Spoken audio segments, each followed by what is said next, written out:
Well, hello there, woman beings, and I hope you're having a fantastic day. Today, we are going to be talking about boobs, bras, and of course, corruption in our review of Victoria's Secret Angels and Demons. It's a new docuseries on Hulu. Maybe not that new anymore, but it's been new. So we're just going to dive right in. This is Woman Being, where we explore thoughts and opinions and have the freedom to change our minds without expectation or judgment. We will hold a safe space and support each other as we navigate together in the form of feminine. Okay, ladies, thank you so much for being here with me today. You're welcome. I hope you enjoyed watching the docuseries when you did. Yes? A little bit, maybe? Perhaps. Well, we're going to get into all the nitty-gritty details, but first let's just give kind of a synopsis of what this docuseries is. Essentially, over 3 episodes, you follow kind of the origin story of Victoria's Secret and also of Les Wexner, who is the old dude in Ohio. old dude in Ohio. That bought Victoria's Secret and grew it to be a very successful company and owned L Brands, which is kind of the umbrella company that a bunch of other retail brands fell under. What am I missing? I guess the only other thing that you didn't mention that it includes is a lot about Jeffrey Epstein. Jeffrey Epstein. Yeah. I mean, they're the same, right? Yeah, Harvey Weinstein, Jeffrey Epstein. They all blend together. It's all the same. Yeah. Corrupt white men. Yeah, basically. That was kind of like surprising. There was a lot about him in there. You follow the models somewhat. You hear some of like the inner workings of the company. Yeah. But yeah, it's fascinating, I think. So I'm curious to know, what was your impression of Victoria's Secret before watching the docuseries and after? Like, did it change your opinion at all? Or like, what was it like growing up with the impression of Victoria's Secret as a young girl? That's an interesting question. Oh, that's 2 questions. That's very different. I'm just gonna throw them all at you. Throw them all out. Okay. So, I mean, I think I have multiple views of Victoria's Secret depending on what point in my life you ask me about it. But growing up, Victoria's Secret was like lewd. It was something for adults only. It was like provocative. But like later in life, I like tried on a bra that fit me for the first time and it was life-changing, Yeah. So I've had really positive experiences like in Victoria's Secret stores personally, mainly just because they have bra sizes that fit me. But I mean, like, how much exploring of other brands have I done? Very little when it comes to bras. It just sort of seems like Victoria's Secret is the place to shop for bras. I don't think much changed, though, about my viewpoint of them because, like every company, I think I've always been aware that they have a dark underbelly. They definitely don't like represent models well or body types well. And so yeah, I honestly, the docuseries did not change really anything for me, which was kind of disappointing. Yeah. Oh, you wanted your mind to be changed? No, but I wanted to feel like I learned something new, which is not that I didn't learn new things. Like I learned like facts about the creation of the company and things like that. And sort of I sort of knew the connection between Les Wexner and Jeffrey Epstein, but I learned more about it. But, to me, it was nothing blew my mind. Sure. Yeah.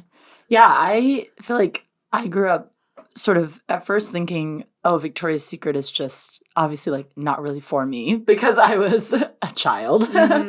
And then I dabbled slightly into like purchasing things from the brand for a couple of years. I think I had a couple things from Pink and I owned one bra from Victoria's Secret. And that was like the extent of my Victoria's Secret involvement. now it's a company I would never buy anything from. So it's just not even on my radar because they don't align with my values. So that to me, it's like, again, similar to Kelly, it doesn't really, this docuseries doesn't like change my view of Victoria's Secret because they're already on my no list. Like they're already a no for me, period. So they're just not a company that I would even, anything bad that I hear about them is just like, okay, adds up, contribute that to the list of like bad things and like why I wouldn't purchase from them. And so, yeah, for me, it didn't necessarily change my view of them. It reinforced some things. I did learn some new things. Like, I actually didn't know that there actually was a fake woman called Victoria. Oh, yeah. I didn't know that either. I genuinely thought everyone knew that this was not actually someone named Victoria. Like, I remember in school, at some point, people would joke about it, like, haha, there is no Victoria from Victoria's Secret. And I'm like, yes, this is common knowledge. And I didn't realize they had an actual campaign of someone who was posing as Victoria, like in ads and stuff. And it was like, this is Victoria who created the company, where to the point where employees were asking, when do we get to meet Victoria? Because they thought it was a real person. And I'm like, what? Because in my mind, everyone knew she was made up. And I didn't realize how much they had reinforced it at first. And so that was fascinating. But so there was stuff like that where I was like, oh, I didn't know this. And there were things that added to my list of why I already don't buy from them. So that's fascinating. I probably have a different perspective because I have worked for Victoria's Secret, right? I was a bra specialist. I ran the fitting rooms. I was a part of what you would call the customer experience team, where it's like my job is to make sure that every customer that walks in the door has a fantastic experience. And it's interesting that you bring that up, the idea of Victoria, and it makes sense to me being an ex-employee. And it's because the reverence that we would talk about either Victoria, because the idea is that we are all Victoria, or at least that's how we were trained. And we would talk about the customer experience. We would say her experience. We would say, oh, she, like the customer walking in. And I just remember like we would be in awe of these women that like just everyday women. We'd be like, oh, she is Victoria. Like I'm Victoria. Like, and so that's we are all Victoria because the secret is success. Whoa, not successful. That's not it. The secret is sexy, sophisticated, and forever young. And so the idea is you are sexy, you are also sophisticated, and through every phase of life, you have that young vibrance, that joy, that zealousness for life. And our goal was to support her through all of those things. Anyway. Support. Literally support her. And so I think for me, it was really interesting to hear more about the corporate side of things and from different like people within the company.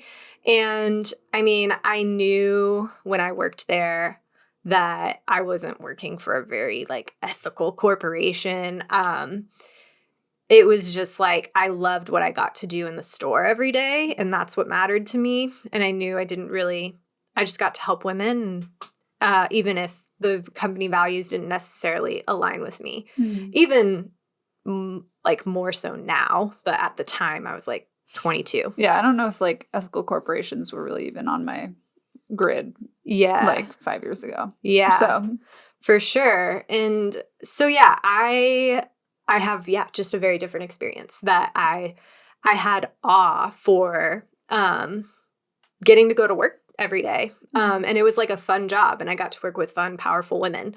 But yeah, it's, I think, very interesting to hear more in the docuseries about just how everything started going down. Because I probably started working there once the success started to downturn. And so I probably saw 3 fashion shows while I was there. And I remember seeing just like the decline of like... Like you went to them? No, sorry. I didn't get to go, but we would have watch parties every year. That was the thing. You got in your pajamas that we as your a store... Pink pajamas. Your pink or pajamas. Victoria's Secret, I guess. And we would rent a space in town and we would like get pizza and food and sit and we would, as a staff, watch the Victoria's Secret show. And it was like something very special for us.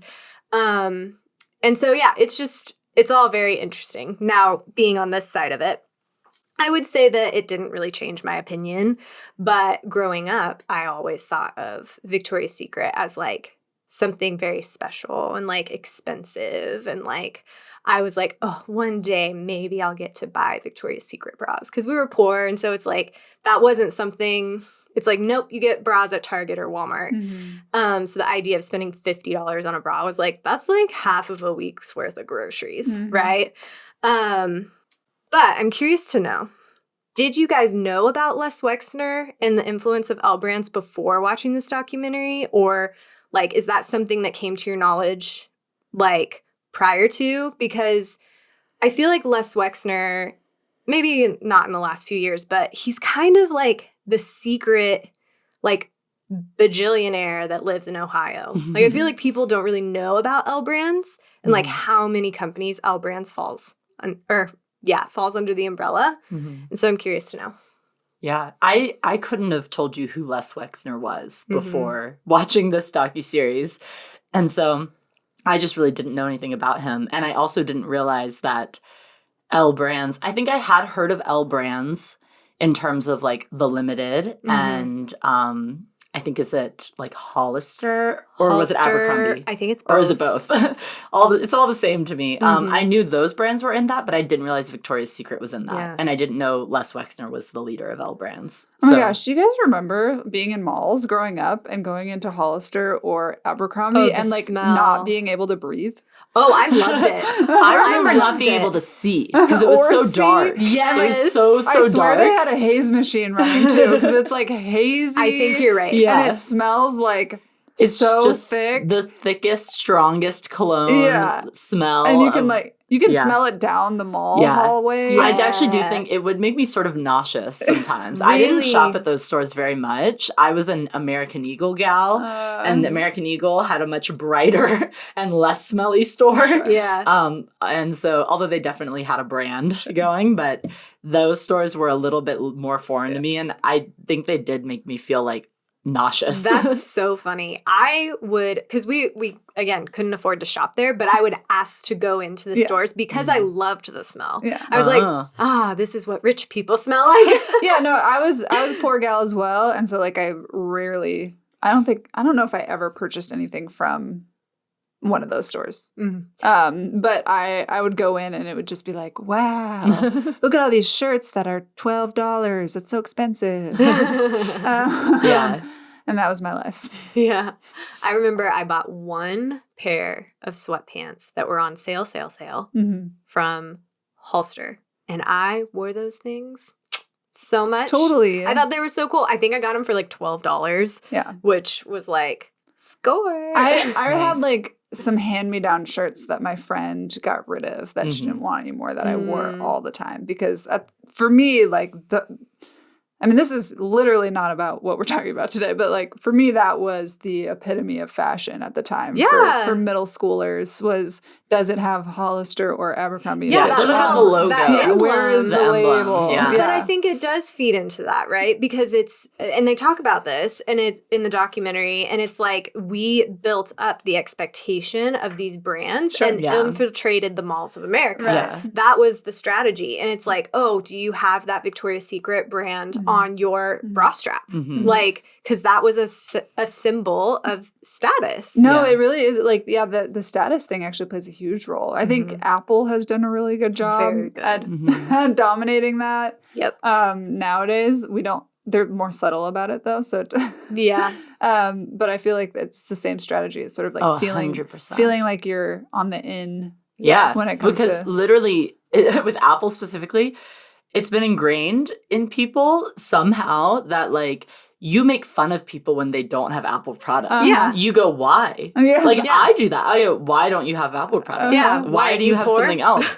But it's also like, why are you, in my mind, it's like, why do you like things that don't function as well? Do you like things that don't work as well as they should? Do you like shitty phones or what's your deal? Yeah, exactly. So it's fascinating that they like, and I truly believe they have ingrained that into us. 100%. In this idea of like, Apple elitism, or even with Victoria's Secret, they talk about how Les Wexner essentially invented that that strategy of marketing and that strategy of selling people the brand and like the status and the image that they get to represent, as opposed to just telling them this bra is going to support you in this way and do this for you. It's really, you will get to be like a Victoria's Secret angel if you get this bra, and all of your friends will be jealous and all of your friends will think that you're cool and all of that. And on top of that, one of the things that really got me was there was this quote where one of the people that was interviewed in the docuseries talked about how before Victoria's Secret, women had only like a couple pairs of bras and underwear, just like how a man does with their underwear. And so essentially he was saying women had underwear habits akin to men, but Victoria's Secret told women you actually need an abundance of these things. And so Victoria's Secret was cultivating a consumerist, like hoarding mindset of you need to buy a ton of these things. You won't be sufficient in your undergarments if you don't have these things. When before women were perfectly fine with the amount of bras and underwear that they had. Like it's this lie of like you need more that like they infiltrated into women's brains, which is also so frustrating because you're targeting women specifically to spend more money as opposed to men. And that really frustrated me as well because we see like inequities with women spending money all the time with things like the pink tax. And so to me, it's just another pink tax. Yeah. That's interesting though, because I grew up and myself and most people I knew had like 2 bras. Yeah. And that was it. It was like jeans. You had like 2 to 3 pairs of jeans and you wear them over and over again and that's it. But like that could just be my socioeconomic status, I suppose. Sure. But I feel like I haven't really been exposed to that mindset, even though I've been in the culture in terms of like having more than a few bras. I don't know. Yeah, it's fascinating because you mentioned the lifestyle, and that is what we were trained to sell. And it's like, I mean, I wasn't as focused on selling, honestly. Like, I really cared about the customer. But, like, the goal was 1 to wash, 1 to wear, 1 to spare for your bras. And then, obviously, you need matching panties. But that's for your everyday bra, right? And obviously, then it's like, your panties need to match. Well, do you work out? Like, you need, some workout gear. Bras. You need some sports bras. You need, there's the matching leggings. Oh, they're on sale. So you can get a set, 2 for, $65. Oh, by the way, try this fragrance. Oh, also, do you have the angel card? And you would be, like, we would do what we called observations, where your manager would watch you, like, have an interaction with a customer. And if you didn't hit all these things, I constantly got in trouble. Well, not in trouble, but coached. There you go. For not trying to sell fragrance and for not getting people to sign up for the angel card. But were you like one of the best sales ladies? I was. Yeah. And that's incredible. why I got the job is because like they essentially wanted me to train all the girls, all the new girls, and to like manage that. But I still stand by the 1 to wash, 1 to wear, 1 to spare. That is very helpful. I stand by the 0. Emma is very anti-bra, which is fair. I support you in that. But yeah. But your bra doesn't. It is a lifestyle. My bra doesn't. That was so dumb. But it was a lifestyle that we were trying to sell. And it's like, oh, but also like, have you been next door to Pink? Like, and it's just like, how big can we get this transaction to be? And it's like really I just was like, I just want to help ladies find good bras.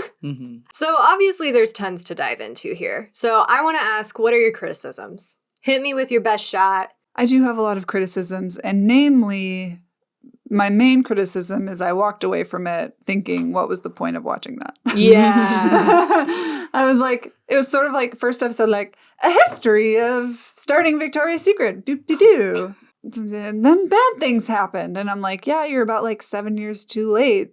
Me Too happened forever ago. And then it was like, let's do a whole episode on Jeffrey Epstein. And I'm like, I literally watched the documentary on Jeffrey Epstein. So like, can we not? Thank Yeah. you. That was that. I just was like, I literally felt like it was point. Like, I do not recommend this docuseries at all. Yeah. Obviously, Jeffrey Epstein was involved, and like that's important and noteworthy. But I was also like, can we talk more about Les, actually? The owner and the person that grew what they claimed the inventor of fast fashion. Mm-hmm. Yeah. Like, because like there's so much to dive into there about like he developed his own sourcing in cheaper places so that he could be faster than competitive brands, which probably like further increase like wage abuse and like 100%. employee abuse. I mean, if they're all. calling him the inventor of fast fashion, he's essentially invented a huge human rights crisis across the world. Yeah. Like, that is what that is. There's juice there. There's tons. And I was like, why are we talking about Jeffrey Epstein's mansion in Mar-a-Lago? Like, that was 2 years ago. Like, we're done talking about him. I want to hear about this, like, asshole who started this company and did all these other horrible things. They were like, oh, yeah, Jeffrey, let's talk about him. And I'm like, whoa. Like, I want to understand this crazy character that, like, you know, in so many ways, he was a genius businessman. Like, the way retail is done today, like, he created a lot of that. Like, and so I'm like, this man has shaped forever our culture in this way. And like, hopefully not forever. Well, hopefully not forever. Obviously, there are tons of atrocities associated with that. But it's like, I actually really care about him. So, yeah. I was like, come back to me when you have an actual documentary. Yeah. That's what I kind of felt like. I was like, you just spewed a bunch of facts at me. Like, this was not like groundbreaking. It did not reveal any sort of like interesting, new, exciting information. Like, I could have achieved all of this in a Wikipedia article. Yeah. It was like, oh, you mean models are sexually harassed in the industry? It's like, even though that's surprise. That's horrible, but I feel like that's acknowledged, you know? Yeah. And they only acknowledge it. That was also annoying. Yeah. I was like, you said nothing. You just repeated what people have been saying for years now and like didn't say anything groundbreaking or new. Like, I was like, why? Yeah. Why is this helpful? Were you wanting more like opinions? I was wanting either more personal stories of like never before heard, this is how I was sexually harassed by Les Wexner stories, or even any of his cohorts, or like Ed was a very interesting character. So he was creepy. He seemed like the one who was more slimy in terms of his association with the women. Yep, exactly. Whereas Les, I don't know that there really was a lot. He seemed somewhat removed. From the models in a lot specifically. Of ways. It was Ed with the models, and he was gross. And he was gross, but they definitely could have dug into that more. Yeah, you know, like it just felt like it seemed like they did like they sort of glossed over it. Yeah, they put together a piece, but they didn't practice journalism. Yeah, they were like, there's lots of women who are sexually harassed. You're like, moving on. Tell me about Let's talk about Jeffrey Epstein. And I was like, tell me a story. Like, you know, like, let's actually talk about the intricacies of how sexual harassment becomes commonplace in the workplace. Yeah. And how it's reflected here, but actually, like, this practice is widespread. You know, like, how is this get still into tolerated? It, you know, Like, how is that happening still? Yeah. Part of me wonders if it is a situation where the people who created this docuseries got the funding for it, but didn't get the interviews they thought they would. You know, like with a docuseries, it's sort of like you don't necessarily know who wants to talk and like who will for sure give you the juicy things. And so to give them a little bit of benefit of the doubt, it could have been a situation like that. But I do feel like I was confused by the focus on Jeffrey Epstein, especially the last episode was like almost all of it. The first like 2/3 of the episode were just about Jeffrey Epstein. Yeah. And then the last third, they finally switched back to Les Wexner. They were like, oh yeah, he was with that guy. And the Jeffrey Epstein stuff was interesting, sure, but not really relevant to the Victoria's Secret conversation because they were even going into things that happened pretty removed from Victoria's Secret and from Les Wexner. And so that was confusing to me, and I felt like that was out of place. I also was a bit confused, and I think I felt conflicted about the times that they talked about Les Wexner's debated sexuality.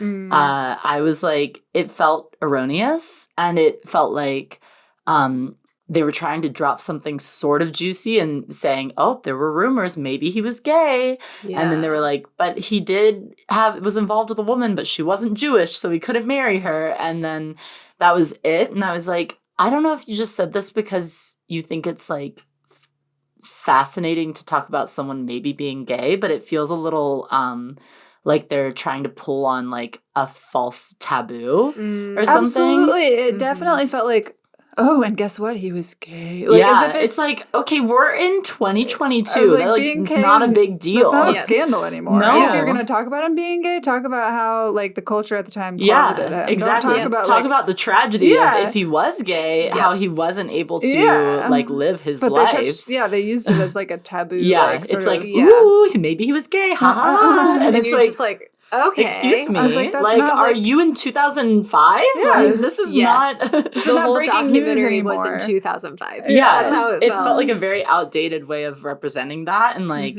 it felt also irrelevant. And so I'm like, how does Les Wexner's sexuality play into this at all? It doesn't. It's not what it's about. But they didn't draw connections to his sexuality and the company really in any way.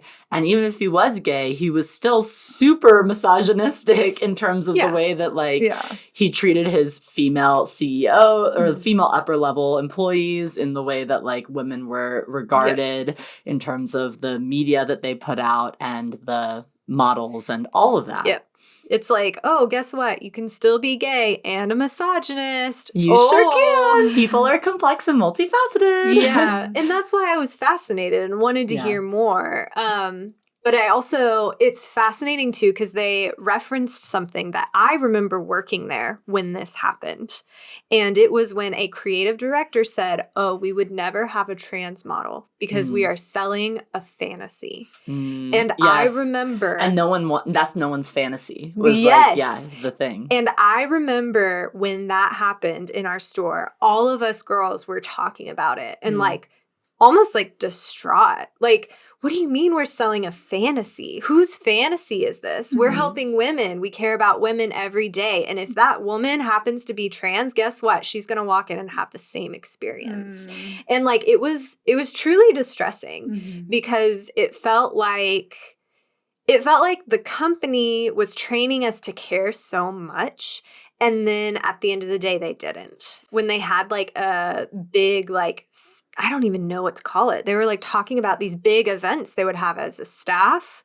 And like Les would come out and they would like be talking about like taking over the world and like reshaping the industry. And they would the interviewee talked about actually it feeling like a religious experience. And I think that's really fascinating to connect those two. Yeah, well, because at the end of the day, it's tribalism, right? It's people seeking a place where they feel they belong and also a place where they can be accepted, elevated, etc. And so that's why stuff like a religious experience, why sports teams, why aligning yourself with a brand that gives you a certain status is so tantalizing. And capitalism, like, capitalizes on that, not to be redundant, but it does. And that's like it's such a key to unlock selling things to people. And so this idea that you're part of something, like I think everybody falls into that no matter what. Like I would say that my tribalism when it comes to what will sell me something is whether it's environmentally effective and like sustainable and ethical. That is still tribalism. Like I am still falling into a grouping and things are going way more likely to sell me if they have those hallmarks and they're part of that tribe, right? So for them, it's like we are going to sell people by bringing them into our tribe of Victoria's Secret, into our tribe of the fantasy of the beautiful, aspirational woman that every man wants and every woman wants to be, right? Yep. Here's what was fascinating to me too, is how originally the very first fashion show, it was very taboo. And like the models were like, went home crying because they were on the runway in their underwear. Like, yeah. Oh, and it was a career ruiner. Yes. And it went from a few years of this is the bottom of the barrel and just how you just how you're trying to like pay your bills or get in the door somehow. Like selling out. And now it was like, no, these are career makers. Yeah. And they were supermodel producers. Exactly. Like they created some of the biggest supermodels in the world. Candace, forget her last name, and Tyra Banks. And what's the beautiful Brazilian Heidi Klum. one? Heidi Klum. That's a great one. And even Kendall Jenner. Yeah. I mean, Bella Hadid. The other one, Hadid. I forget her name. The Hadid sisters. I mean, almost the majority of the models that you see today, or at least the newer models, maybe closer to our age, they came up through Victoria's Secret. Cara Delevingne. There's another one. And I think it's really fascinating to see that culture shift and how it was like from one year to the next, this is the biggest thing happening and every young model wants to get in that show. Well, I would say that's the one thing I commend Victoria's Secret for is not all the erroneous fast fashion environmental crisis causing things or the, sexual harassment or whatever. But I think what they did was they allowed women to express their sexuality more openly and made it more commonplace for like mainstream celebrities and things to do the same when before that sort of like expression was very taboo. Yeah. And like, I mean, I think of people like Madonna, right? She pushed that envelope so much and it could have gone one of two ways. It could have broken her career, made her, and fortunately it made her, right? But we hadn't really seen that in culture at a mass scale like this and that everyone wanted to watch. It did make me a little bummed though, like even though I enjoyed the Victoria's Secret fashion show when they were doing it, it was clearly catered to men.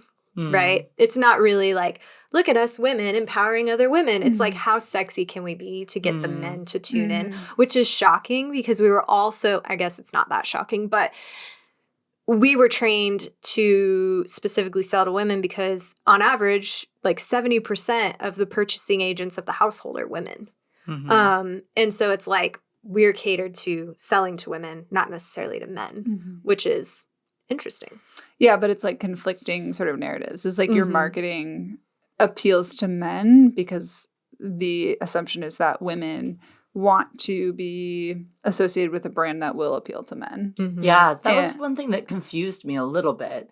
I was thinking about it. I was like, oh, if they're saying they're for women, but yeah, they were talking about how at the fashion show, it was like all these men were there watching and how they were definitely catering into the male gaze. And it's like, how does this therefore sell to women? But I can also see that idea of, if women see that men like this, then their strategy is women are going to want the thing that they see men liking. Yeah. So it's being valuable in the male gaze is, for a long time, has been the epitome of female value, right? Like that's the girl next door narrative is like being sort of this desirable, like perfectly well-rounded woman but it's for the purpose of the man. All the men want her. Yeah, and it's sort of, I think it's something that women both hate and also want. Yes. Like it's the idea of, the male gaze is so disgusting and like it's so gross when we see this in media. Like it's so exploitative, but then at the same time, so many women are like, and I've been guilty of this as well, are like, oh, but I do want to look like that. Or like, I do want that attention. And so this is the way to get it. Or this is the path that's being shown to me. This is the only option, really. Yeah, I mean, it's ultimately like you want to be valued in culture. And so and successful. Yeah, success for a woman is oftentimes in that lens. And I think that's changing. But like you see that in media and movies and music, like, and I think now in 2022 that's really changed a lot. It's like even the song Victoria's Secret, like she's being like, I think I'm gonna point out some issues with this like a horrible message that was fed to me, and like women sort of standing up against some of those like pressures, I think has started to become more mainstream. But yeah, at the end of the day, it's like everybody wants to be J-Lo or Beyonce or Gal Gadot or, you know, like the woman who plays the girl who all the guys want. Yeah, it's fascinating because in a way they were just training a mass of women, essentially, like, this is how you are desirable. And I think that's really, again, like, he did something really that had never been done before. And I think that's really fascinating. So, yeah, it's definitely innovative. Yeah. But also, I hate it. Yeah. And here we are with body issues, trying to figure out how to and here we regroup, you know, like how to rebuild our psyche. You know, it's And I don't think we can 100% attribute all of that to Les Wexner. I think that there are multiple factors at play. Victoria's Secret is just one symptom of a greater issue. A very loud voice. A very loud symptom. Yes. Or at least they were a loud voice. There's been a lot of people moving away from Victoria's Secret, especially I think as online brands have gotten popular, like Third Love. Like, people love Third Love. Which always shocks me. You don't like their bras? No. Yeah. No. Have you worn some of their bras? I've tried one on, and I did not think it was great. And I've heard a lot of, like, I got a lot of customers coming in because they were frustrated trying to shop online with Third Love. And they're like, this doesn't work for me. Yeah, I had the same experience. Last year, I bought 2 bras from Third Love thinking like, okay, I'm going to move away from Victoria's Secret now. Because like literally all my bras in the last 7 years have been Victoria's Secret. Yeah. So I'm like, I don't want to buy from Victoria's Secret anymore. And it was like the worst 2 bras that they were so uncomfortable that I returned them and I couldn't wear them anymore. So... So it's like, where else do we shop? Where do women go? The thing, though, is that there are a ton of women who don't shop at Victoria's Secret anymore. So they're getting their bras from somewhere. Yeah. And it's places like Third Love or other bra companies. I can't name a list because I don't buy bras. So I don't know the places that people are getting bras from. Yeah. But there has been this huge move away from Victoria's Secret. I think because of an ethical stance. I think also because of the way that our market has moved towards online shopping and out of the malls. Malls are becoming wastelands now very quickly. And so that's also fascinating just to see how this titan of the industry is collapsing. Steep downfall. Yeah, and I think she's been way too slow to adjust her branding and her Victoria messaging. has. Yes. Like the secret is she's not with the times. The secret is she's 15 years behind. And like she's you know, maybe up to speed with more conservative viewpoints on the subject, maybe. And she's like saying things that are like, yeah, I'm body positive, but like, all her models are still like very hourglass shaped, very, you know, like. Yeah.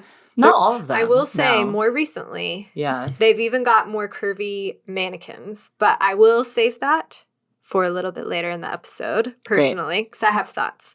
But you are seeing them try to like damage control, essentially.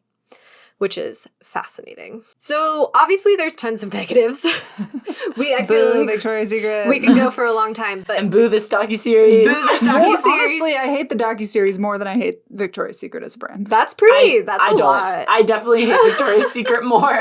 My feelings I don't think the docuseries supports like environmental catastrophe and slavery. I know, but like my feelings towards this docuseries are like in the toilet. So in comparison. And there's so many, like, I feel like we've brought up so many points of ways they could have gone. Totally. That they didn't dive into that actually wouldn't even necessarily require them getting different people interviewed. Yeah. But just going into, like, if Les Wexner was gay, then, like, what does that look like for him? Like, how does that, what was the struggle like at that time being a gay man? Yeah. They could have talked about that without even talking about whether or not he was. Yep. They also could have talked about, like, the Me Too movement more. Yes. Although some people would say the Me Too movement is kind of a failed experiment because it didn't get all the results that it wanted, but it did help. Yeah. And it was a stepping stone. And, or even talking about the fact that he created this whole new way of selling to people and of sourcing and taking their private jets all over the world and like hitting up the big brands. Like, talk about the environmental impact of that. Talk about the human rights impact of that. Talk about all those things. If you're trying to expose Victoria's Secret, they didn't even go into those things. Yeah, honestly, the docuseries felt about as lukewarm as their attempts to try and be relevant now. Yeah, so it sort of fell in line with Victoria's Secret in the way that they do that. Kind of fits. Like, did Victoria's Secret do this documentary? Because it kind of feels like it. Yeah, honestly, I think actually kind of does. It does. I almost think too. I would be more interested to hear more from the women that were higher up in the company than we even did. Because to me, it's like, hey, this is a mentioned it, and then they were like, but they weren't really listened to. They're like, moving on. Let's talk about they Jeffrey had a Epstein. hard time. I'm like, no. Actually, as a woman in the workplace, aspiring to get higher up in a company, like, you're basically saying, they're like, we want to cultivate this beautiful female experience, and then we're not listening to the women in the room. Like, I'm like, But outside of all of those things, were there any positives to you, or did you like anything? Yes, there were positives for me. I genuinely did like learning about the history of it. Yep. I was a history major for one semester, so I do like history. And I like just learning about those things. I liked gaining more fodder for reasons why not to purchase from Victoria's Secret. And it just like was another resource, even albeit a small resource that has some good information and some irrelevant or ineffective information, to add to my like repertoire of things that I know about fast fashion and capitalism and corruption and sexism. So I liked that about it. There were some fascinating lines that they drew that I also wish they had dug into more, of like the fact that if Jeffrey Epstein, who is known for being a predator to not just women, but underage women, was also involved in a company at the time that they started targeting underage women with Pink.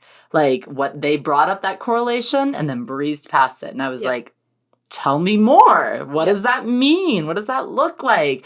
Was Jeffrey Epstein really part of that? Like, how involved was he with the creation of Pink? Because they brought it up and then they kept going. Yes. And so that was fascinating to me. I'm like, is Pink all just about like being a predator to underage women? Yeah. I would just say, I was surprised to hear that Pink is like directed towards young girls, because I've never looked at it that way. To me, it's always just been like the comfier, sportier side of Victoria's Secret. That's from a store perspective. We're targeting college girls. Really? Yeah. So I always thought of it as like that's for like high schoolers. Teenagers. Yeah, teenagers. Yeah. I never thought of it that way. Yeah, because when I was a teenager, I did have like, I think 1 or 2 things from Pink. I like did shop in Pink. Yeah, but lots of teenagers have Victoria's Secret stuff too. Sure, but to me it was like, oh, this one is for me. Victoria's like Pink is. Victoria's Secret is for like a woman. Yeah. I'm like a teenager, so I get Pink. Yeah. But yeah, so there were some things that I liked in that sense. I always will like that something is making people think a little bit more about the brands that they purchase from and about what all went behind it. I think that for someone who maybe doesn't ever look into brands and doesn't ever have any background information behind those, it could be an okay introductory docuseries to get people to just start thinking about, well, what am I purchasing things from? Yeah. What am I supporting? And there's lots of people who don't think about that. And so I think in that sense, I liked it okay. Those are the positives for me, while there are also plenty of negatives. But if I were to think about what are the things that I think were good about it, that's what I have. Yep. Definitely. I mean, I'd say positives for me was that it was fine. I wasn't bored. Yeah, I was actually, You know? I wasn't bored. I did watch it and was relatively entertained and able to stay engaged. It was not the worst docuseries I've ever seen. No, yeah. It was just, it was okay. Yeah. That's all I can say. Yeah. I think for me, what I liked most about the documentary was getting to understand Les Wexner's origin story. And realizing like, wow, this guy comes from a background of retail with his parents. He started his own retail store called The Limited because there was a limited selection because he had barely any money. And I think that's really fascinating. I love a good rags to riches story. But also, I think seeing how I work in supply chain now and seeing how he revolutionized supply chain and truly shaped the narrative for how supply chain is done now was also very fascinating. I also really loved what we mentioned earlier about the models and like essentially like normalizing female sexuality more, even if they were exploiting it to market to women in a specific way. That was fascinating. And then I had one more. Oh, and then I really also liked hearing from the female executives that were in the company. So that was a very interesting thing to kind of grapple with internally. And also just like, it almost felt like a little bit of a deconstruction, like understanding more about this brand that I was a part of once upon a time and the good that I experienced and saw and participated in at the store level doesn't necessarily outweigh the evils that were happening at the higher corporate level. Sure. And I imagine every individual store experience could be drastically different. Absolutely. So, like, you have long gushed about, like, how great it was working for Victoria's Secret and how much you enjoyed it. And, like, that's fully possible and valid, while at the same time someone who works at a different store might have an awful experience 100%. and then someone who works on the corporate level might have an awful or a wonderful experience. And same with someone who walks in the fashion shows might have an awful or horrible experience. And so it's that doesn't invalidate it, but like it's acknowledging all those things are happening. Yeah, absolutely. And I think it's okay that it's like we have complex experiences and complex stories, and that's part of being human. So yeah, overall, I somewhat enjoyed it, but for the most part, I felt like the negatives outweighed the positives with the documentary. So yeah. I'd tell people, like, don't bother. Read a I don't know, article or something if you, like, want to know more. Or listen to this podcast. It's too late for that now. Just listen to all the episodes of our podcast and you'll have learned more. Yeah, absolutely. Listen to one episode of our podcast and you'll have learned more. I think. Depends on the episode. It depends. So then all that, like, I'm just curious. As the company is clearly trying to become relevant again,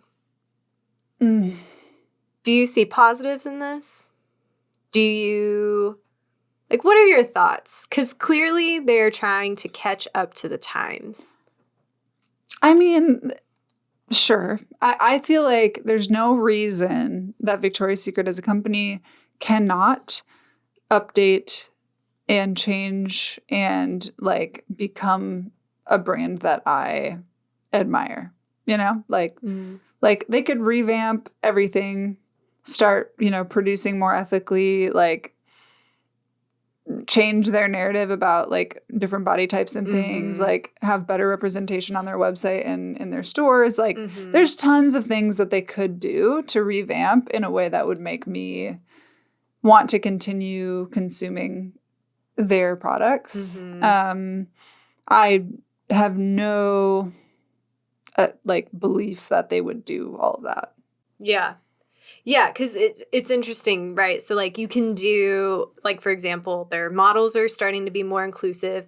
They have now a mixture of body types on their mannequins. Yeah. They have removed the idea of the angels and brought in a now more inclusive group of women as brand ambassadors. One of them is Megan Rapinoe. They have brought They on... also have a trans model now. They also have a trans model. They have brought in someone, her first name's Remy, and she is consulting with them essentially for Pink specifically of like, this is how you become more inclusive. This is how you become more body positive. And essentially saying, I'll work with you, but, and I listened, she has a episode on Call Her Daddy where she's interviewed and talks about this. And she's like, listen, I'll work with you, but if you start to just like bullshit me, like I'm out. Like, I don't need this. I don't need your money. I can go walk in fashion shows. Like, I'm fine. But I also feel conflicted because I'm like, oh, you're just trying to stay relevant and make sales. But also, this is good change. This is still positive for other women that interact with the brand. And it's important to have more representation. Well, and I kind of alluded to this before, and I hear them saying all these things, like, you know, we've seen them make changes and stuff, but like, I was in their store like last week, literally, and I'm like, you went without me? Yeah, I did. Rude. But I'm like, if you're plus size models, I was helping someone purchase a wedding gift, by the way. Nice. This is not for Love me. it. But I was like, if your plus size model mannequins or even your plus size models look exactly the same as your skinny models, but just like wider, that's not inclusive body type. Yeah, that's true. That's not like, that's like the same shape, but curvier or whatever. Yeah, just like a little wider. Yeah, like you're still idealizing an hourglass look. I was like, if you're not like having different types of thin and different types of wide and different like heights and different abilities, like I mean, to me that was inclusive like 5 years ago. It's not inclusive anymore. Yeah. I don't know. Yeah, if you're familiar with the concept of greenwashing, this is essentially the same thing, but instead of being from an environmental standpoint, it's from like a body positivity standpoint. So for anyone who doesn't know, greenwashing is when companies essentially like put a like environmentalism stamp onto themselves without actually doing the work behind the scenes for it. So they might do something like use some recycled materials, but they still have an extremely environmentally unsustainable supply chain and production process and wage inequities and all sorts of things. And they don't have any true certification or transparency as a company. And so it's putting that stamp on the outside to get people to purchase your product or whatever it is that you're selling.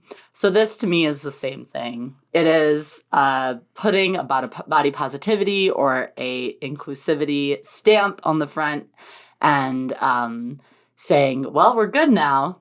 And in order to still be able to sell their product, because this is not, in fact, a true cultural shift within the company. In my mind, it is a financial shift. Yep. It is something that they see as a necessary in order to make money. And they only made the shift when it was 100% necessary to continue to make money, not because they felt it was the right thing to do. Which is why, like, I pretty much will only support brands that have either made radical shifts towards towards being an ethical brand or who have been built on being an ethical brand. And so it's too surface level to me. Part of me feels conflicted in that it's shocking to hear that someone that I respect, like Megan Rapinoe, would be willing to partner with them. Yes. But at the same time, she is a phenomenal example for young girls who want to buy those bras. And I think that she probably sees that as a valid way of influencing culture. Yep. Seeing a semi-masculine woman who's athletic, who is married to another woman, like seeing that as a face of Victoria's Secret, who's also involved in politics. Like she is a very well-rounded person and someone that I like, but then seeing her as a Victoria's Secret model or ambassador, I should say. Ambassador. That is hard, but also in some ways it's good. It's like, yes, take these steps, but I'm still not going to support you. Yeah. These steps are positive, but they're not enough to me at all. Yeah. It's very interesting to see someone like Megan Rapinoe do something like this, because she truly is an activist, right? And she has changed women's sports for the better forever. And I'm sure that was probably a complicated decision for her to make, right? Like feeling, like she probably has to like she wants to partner to help women that interact with the brand, but at the same time doesn't necessarily probably align 100% with the brand, which is like, that's a whole other thing. I mean, also, like, people are multifaceted. Like, I think to me, I love Taylor Swift. I think she's iconic. I think she has done a lot of work for female empowerment and just being excellent in what she does. But, like, she's not an environmentalist. She's not fully well-rounded. Like she's like pushed a lot for things like getting people to vote and like and get involved in their politics and stuff like that. But it's like she's a person, you know. And so I think Megan Rapinoe is also a person. Like she's done a lot of good in this world, and she'll do a lot of bad in this world, and she'll just like all of do us, both, right? like we will all continue to do both. Yeah. It's true. All right, ladies. Closing final thoughts on Victoria's Secret. Is there anything that hasn't been said yet? I would just want to add a caveat that I am currently wearing a Victoria's Secret bra right now, and all of my closet is Victoria's Secret bras. I'm not like, I don't know. I think that there's like, yes. Well, and I'm not saying that I will continue to shop at Victoria's Secret. I'm just saying, like, currently that's the bras that I have. But I don't know. I feel like every person has to make the best decision that they can with the resources that they have in the, with the access that they have and the knowledge that they have. And so I feel like I think it's really valuable to push for more conscious consumerism, but also, like, you can't be and do everything as a human. And so doing your best and making incremental change is more a part of it than anything. Totally. Yeah. That's all I'd like to say. I mean, I won't lie. I still have a ton of I'm wearing a Victoria's Secret bra right now, if you are listening and not watching. And I will continue to probably use the products that I have from them until I can't use them anymore. But now that it's like, oh, okay, well, it's time to find a new underwear brand, like, I'm not going to continue to buy from Victoria's Secret for that specifically. And now I'm finding like wonderful brands like Hoo Ha that I really love and admire, and I think they do great work. But I can't lie, like, part of me will still love the idea of going into a Victoria's Secret store and hearing the fun music and the beautiful lighting and the idea of the glamour and the like beauty and the celebration of femininity. But I don't know that I can participate in that anymore. And I don't, because I know everything I do now, but also I've evolved as a person since I've shopped there and since I've worked there quite a bit. And so I don't know that Kelly now can still enjoy that experience as Kelly then did. Yeah, my final thoughts. Docuseries is okay. Jeffrey Epstein was the worst. We need to be conscious consumers of the things that we buy, and I hate going to malls. That's why. See, I love the mall. It is sad to me that it's dying a little bit, because like going, getting a pretzel and shopping around, like going to the mall and just looking at stuff. Like, I mean, I grew from Minnesota. The Mall of America was like a destination, you know? Yeah. And so we would like all drive down as friends and walk around and not afford anything and eat Panda Express for lunch. And it was like the most exciting thing. Like, yes. That will always have a nostalgic, yes, like, feeling for me. Do you remember how much your feet would hurt after walking around all day? You'd be so tired. Oh my God. And you would like, I don't know how cold it gets in Oklahoma, but like we would like leave our coats in the cars and like freeze on the way into the store so that we didn't have to like carry our coats around all day. So who wants to carry their coat around? Ew. Yeah, you get hot. Yeah.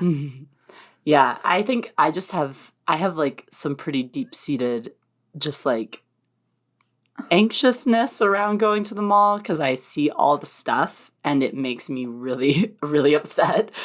Just seeing the magnitude of things that people are trying to buy and like seeing the waste, and like that's where my mind goes because it's just so like ingrained in me now that I can't enjoy them all. Like it's very stressful to me, the idea of having to look at all of that stuff and being face to face with consumerism. It's like it sometimes literally I get like physical responses to it at times. So I avoid them. those are my own issues. And so Victoria's Secret is what it is. Yeah. It's a giant corporation and it's corrupt. It's becoming less what giant. One is surprise, surprise. Like, woo! Bomb dropped there. Yeah. Like, I guess I won't shop at Target anymore either. Wow. Yeah. You know? Yeah. Yeah. You know? Yeah, no. Target, I think, is slightly... Anyway, it doesn't matter. Target is slightly more ethical than Victoria's Secret, but only from certain things. Anyways, doesn't matter. Well, ladies, this was a good one. I mean, it wasn't good, but we had lots of thoughts. It was actually bad. It was actually not a very good documentary.